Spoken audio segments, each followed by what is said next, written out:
Shalom, good evening. Welcome to our daily class in Rebbe Nachmans on Patreon.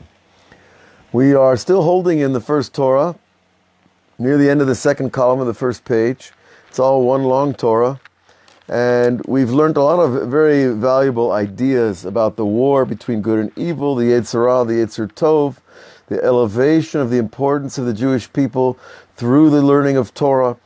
And we've learned also about the seichel sheyesh b'kol davar, the intelligence that is in everything, that our mind was given us to investigate that intelligence. And intelligence is an interesting thing because there are many kinds of intelligence. There is language intelligence, mathematical intelligence, artistic intelligence.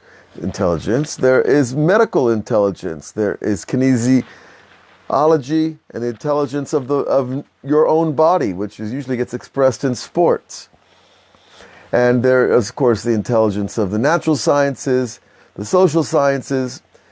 And so there is a lot to say that every person has a point of intelligence that they've been given by God, and then some people have more than one. What we found, and the Rebbe is teaching us, is the Torah, which is the ultimate intelligence, because it is the document written by God and given to Moses. It has to be on another level altogether. So the Torah gives intelligence that spreads throughout a person and informs him. Rebbe Nachmans teaches us elsewhere, we've talked about it in our meditation series on Patreon, that a person who learns Torah, it's fitting that he should know the future. Because, of course, the Torah is above time and place. And so if something's above time, that means it can see the past, the present, and the future equivalently.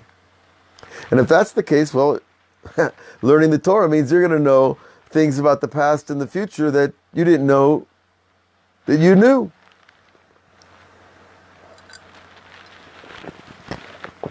So to find the intelligence in things is to find God's thinking, His wisdom, His understanding embedded in the physical world. And he nicknames this power of intelligence Yaakov. Now we know that the 10 sfirot of the tree of life, which have the 10 holy names that are given to those powers to induce our understanding of the power, that when you call a sfira chesed, or Tiferet, or Yesod, it's not just a name, but the name of that power is embedded in the letters of the name. So the more you explore the name of a thing, the more you explore the essence of the thing. And Jacob, or Yaakov, represents the power of Tiferet, the heart. But it's not just the heart that's in your chest. It's the part of your heart that connects to your left brain, which we call Bina, which is intelligence. So all the 10 sfirot have the names of various tzaddikim on them because each of the tzaddikim that achieved the greatest level of these powers and qualities, they became the conduit of that power. Abraham, the conduit of kindness. Isaac, the conduit of strength. Moses, the conduit of victory. Aaron, the conduit of splendor. So on and so forth. Jacob is called, the Rebbe tells us, seichel, intelligence. Va'al kein zechah lechein, and therefore he merited to grace. Chein, which we learnt, is life force placed into kingship. That union of two concepts. Right? And chein, today, the Rebbe said in his time that the chein was by the non-Jews. And that the only way that the grace and the chein of the Jewish people will be uplifted is through the Torah. Okay, and Jacob was the symbol of that. As it is written, Ki. Haneni Elokim. Yeah, Jacob said, God blessed me. Now he said this when he met up with his brother Esav, and Esav saw all the great things that Jacob had accomplished and accumulated while he was at Lavan. 4 wives, 12 children, and a tremendous amount of physical wealth for their times. I thought it would be very funny. Jacob was considered one of the great leaders of the world, and he went around with a whole moving ranch. These guys traveled with thousands of animals of all kinds, and tents, and all the implements you need for having a moving camp. Can you imagine if he showed up at the White House or the president's mansion, the leader of the Western world, huh? It'd be funny. Anyways, so Jacob, he met Esav and he said, God blessed me, God graced me, really, is the more precise translation. Va'al kein berach et hashvatim bechem. And also, the Rebbe goes on that the tribes were all blessed with grace. As it says, Hayeladim asher Hanan, right? The children that God, Hanan, graced me with. And Binyamin, Lav Yoaz, Binyamin had not yet been born, the last of the 12 sons. Va'al kein barucho Yosef b'chein. And therefore, Yosef, who was Binyamin's older brother, he also was blessed with chen, as it is written,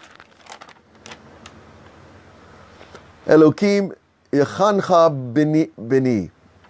God has blessed or graced you, my son. And of course, that is what the blessing that Jacob gave to Joseph. Now, we have to understand something about blessing. We all bless all day long. If we're Orthodox Jews, and even if you're not an Orthodox Jew, we can bless people. We bless food, we bless people, we bless God, we bless the land. There's a lot of places that a blessing can fall upon. When you're talking about a person like Jacob or Joseph, when they blessed people, it was a living thing. It was a davar yadua. It was a known thing. It was going to happen, whatever they said. This is the level of a prophet. A prophet doesn't just tell the future. He creates the future through his blessing, through his speech. Understand that difference. Understand why thousands of people would wait outside the door of the Rebbe's, because their speech created blessing and brought new reality into the world. And so many people nowadays have a hard time believing in rabbis, and there's probably good reason for that. But nonetheless, we have to understand where we came from, who the great rabbis were and are, who have this power to bless and to create. Because that certainly is a godly power. And that is certainly part of our tradition, and we see it here in all the blessings that are being passed down. Why would Esav have screamed Yachveni about Jacob taking his blessing of the firstborn? Well, Jacob bought it from him, but he screamed afterwards because he realized his mistake. But still, we have to understand that when there's a blessing coming from a holy person, like these holy people, it carried life force with it. And halavai, we should find new people like that today. And Yosef, and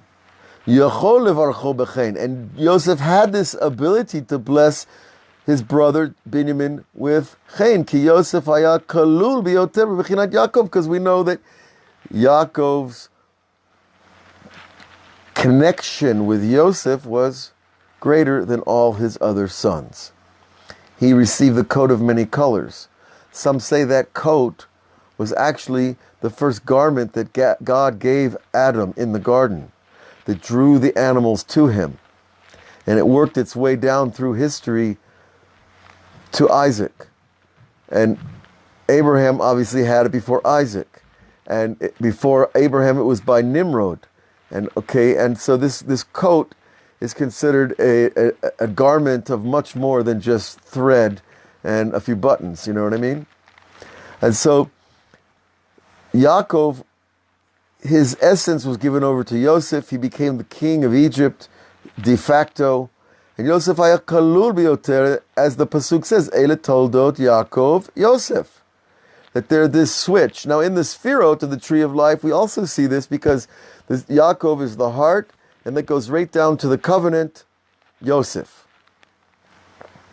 All right. Ki hu haya ikar tolotav, because Yosef, he calls it, the Rebbe calls it the ikar, the essence of the generations that would flow from Jacob.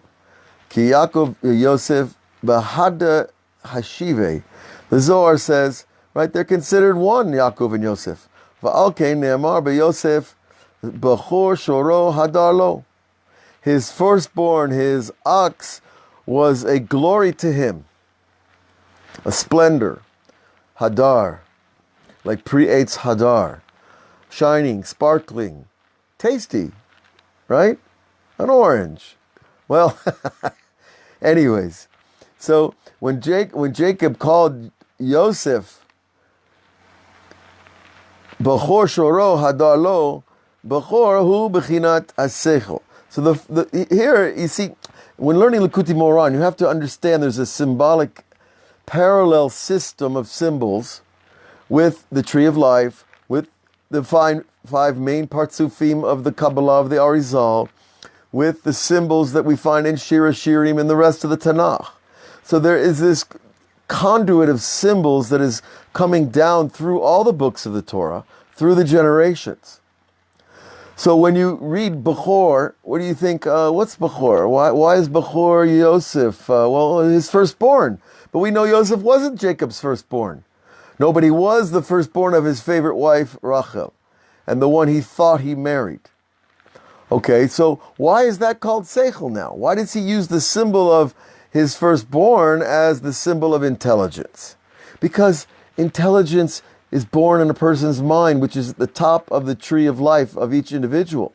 And from your intelligence will be born your speech. And then will be born your feelings. And then will be born your activities with your hands and your feet, etc. So the firstbornness, if you will, is reflected in this idea of intelligence, being the root of a person. So when you see phrases like this in Sfarim, like Likutei Moharan, you know that there's a link, and we are expected to understand or at least investigate that link. Why that language or that image for that concept? Because when we do, we find out and learn new things. It's beautiful. Now, Shoro, his ox. An ox is kosher. It's an image on the Kisei HaKavod, the throne of glory on which God sits. It means it represents an archetype personality. And also is one of the roots of the four archetypal angels. Right? Gavriel is connected to the ox. Right? And the ox is in the north, which is Gevurah. Gavriel, Gevurah, the ox. And guess what? In the Beit HaMikdash, an ox was shechted in the north side, the Gevurah side of the Beit HaMikdash. And that's true that holds by the land as well. The earth itself has these four directions. And these four directions are spiritually sensitive conduits, okay? And so when we say that Yosef was also his shoro, his ox, what does that mean? That Yosef was pulling the yoke of his father. Because you put the yoke on the animal and then he plows. So Yosef was the plower, so to speak, of the future of the Jewish people that he inherited from his father Jacob. Now, Hadarlo, and he's a glory to Jacob to have a son like Yosef, who became the de facto prime minister of Egypt and the most powerful man in the world at the time, who brought all the wealth into Egypt and managed the wealth properly to save people's lives. So that's a glory to his father. You know, when someone goes to you and says, "Oh, that's your son? What a great guy." That makes you feel good, right? Why not? That happens to me once in a while with my sons, Baruch Hashem. And it should happen to all of us. I don't know if it happens to my father, but I'll get over that, right? Now, Bechor, hu bechinat hasechel. Now, this idea of we just said it, right? Now, he tells us an even deeper connection between these symbols. And you got to catch this to really appreciate the genius of Rebbe Nachmans, right? that the Bechor who bechinat seichel kanal zeu shoro is lashon histaklut. Now he takes it to another level, that the ox is the aspect of gazing or looking. Why? Well, we know that your seichel is embedded in your brain and your eyes are right there, and you're using your eyes to gather information all the time, all kinds of information, from 50 miles away or from right, behind your head. If you got good vision, you can even see back there. But the intelligence is connected to the eyes, connected to gazing. Why is that connected to an ox?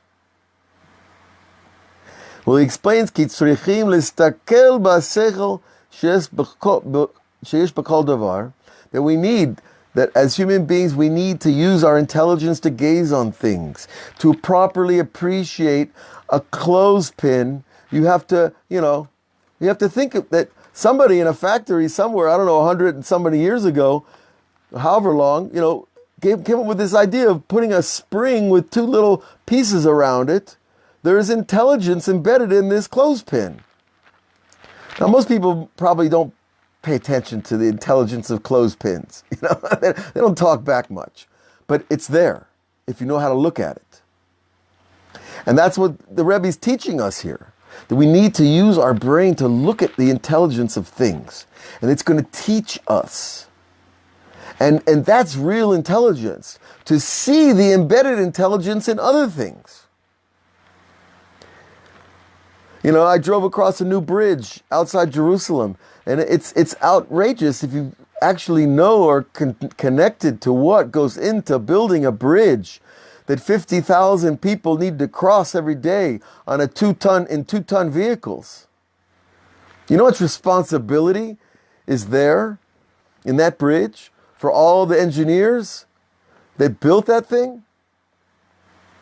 How much intelligence was invested to make that bridge safe for the next 100, 200, however many years?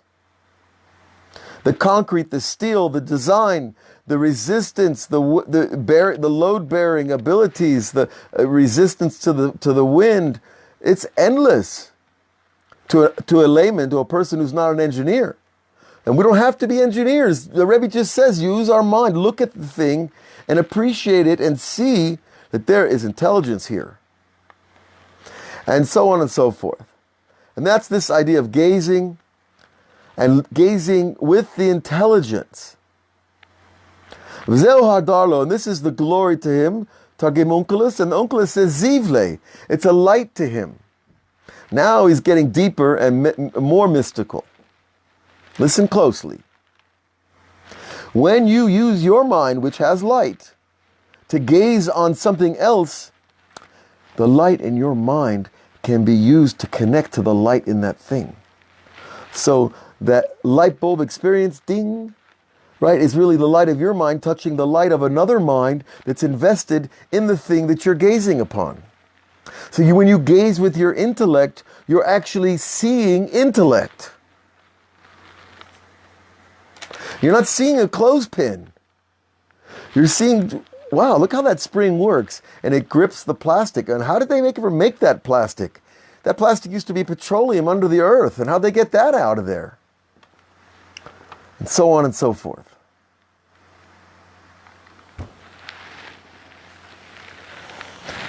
You see how much we don't know? I mean, it's outrageous. But Rebbe Nachman came along to teach us, to show us, to guide us.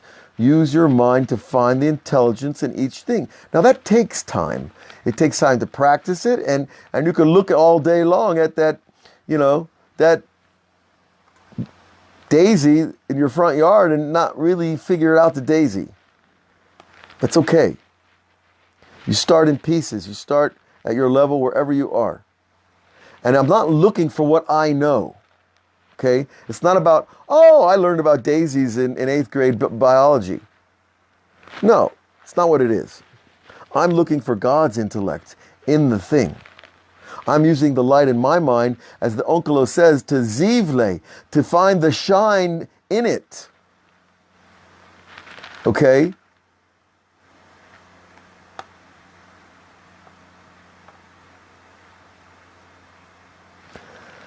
All right. Now, Lashon Or. Okay, and Zivle is Aramaic. Well, actually, yeah, the Aramaic is Lashon or light.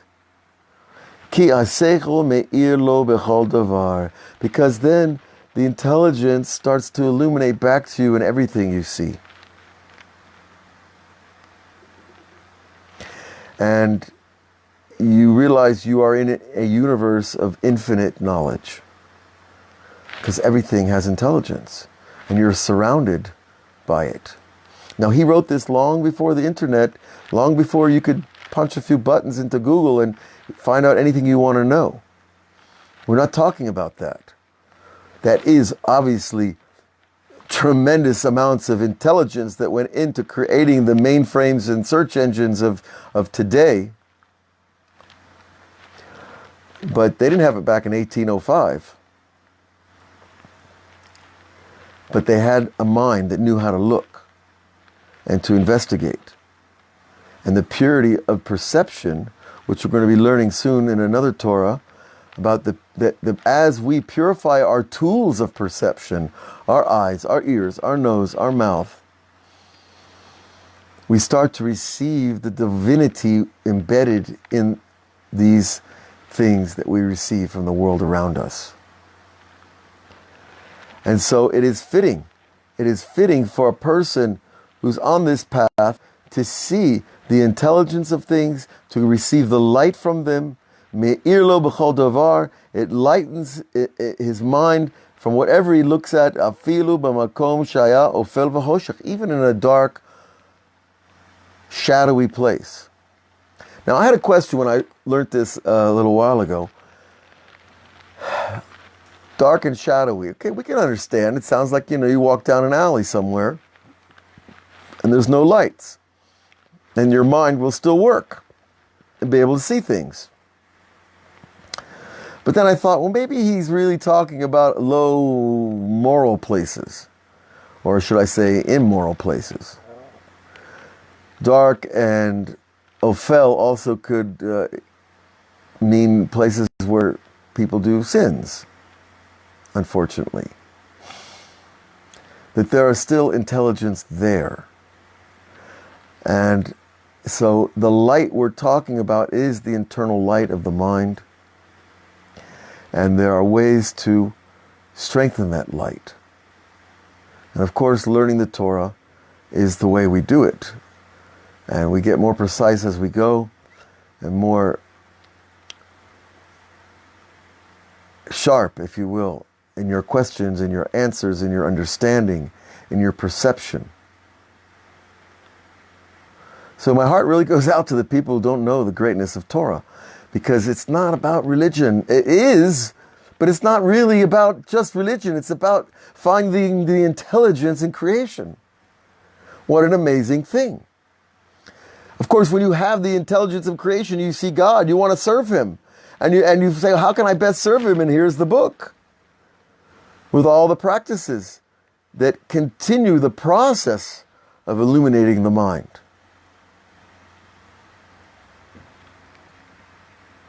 And he goes on, in these dark, shadowy places, the intelligence still shines. He repeats the idea again. And he sees the intelligence of everything, and it still draws him closer to God. So you see, it is not just an alleyway in the dark side of town, but it is a place to find Hashem in every single thing. The high places, the low places, the brilliant places, and the dilapidated places. You can find intelligence there too. It might not be as pleasant, but there still is intelligence there.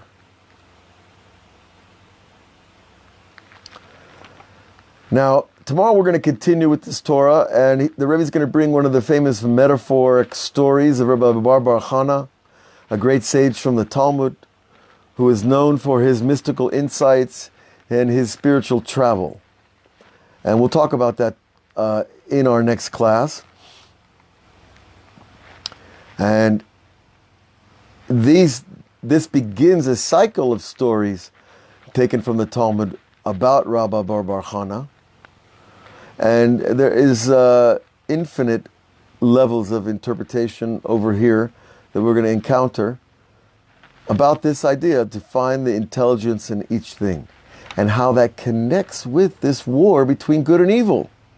Because ultimately, we're not here to exercise our brain. We're here to win the war for God against evil. And the winning of the war is a debatable procedure. And what it looks like afterwards is another debate. But what is clear is that God will win.